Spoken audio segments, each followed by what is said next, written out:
રુદ્રાક્ષને સંસ્કૃતમાં શિવના આંસુઓ તરીકે ઓળખવામાં આવે છે. હિન્દુ ધર્મમાં રુદ્રાક્ષ ખૂબ જ પવિત્ર માનવામાં આવે છે અને આધ્યાત્મિક તેમજ વૈજ્ઞાનિક મહત્વ ધરાવે છે.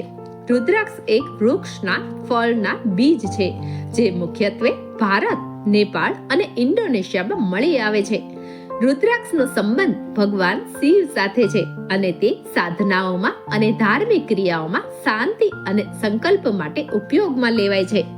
માનવામાં આવે છે કે તે નકારાત્મક ઉર્જાને દૂર કરે છે અને ધારકને સકારાત્મક ઉર્જા પ્રદાન કરે છે. રુદ્રાક્ષધારીના મન અને શરીર પર શાંતિકારક અસર કરે છે. હાર્ટ પ્રોબ્લેમ, ડિપ્રેશન અને બ્લડ પ્રેશર જેવી સમસ્યાઓમાં રાહત આપે છે. રુદ્રાક્ષને ધારકના ગ્રહ દોષ દૂર કરવા માટે અને શુભ ફળ માટે પહેરવામાં આવે છે. જુદા જુદા મુખીના રુદ્રાક્ષ ખાસ પ્રકારની સમસ્યાઓ માટે ફળદાયી માને છે. રુદ્રાક્ષની મુખીઓએ તેના પ્રકાર અને ગુણધર્મોને દર્શાવે છે. એક મુખીથી લઈને 21 મુખી સુધીના રુદ્રાક્ષ મળી આવે છે, જેમાં દરેકના અલગ અલગ ફાયદા છે. એક મુખી રુદ્રાક્ષ ભગવાન શિવનું પ્રતિનિધિત્વ કરે છે અને આધ્યાત્મિક પ્રગતિ માટે શ્રેષ્ઠ છે. 5 મુખી રુદ્રાક્ષ સૌથી સામાન્ય છે અને માનસિક શાંતિ અને સ્વાસ્થ્ય માટે ઉપયોગી છે.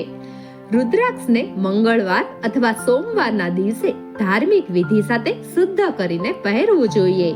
ચાંદી કે સોનાની માળામાં પહેરવું વધુ યોગ્ય છે.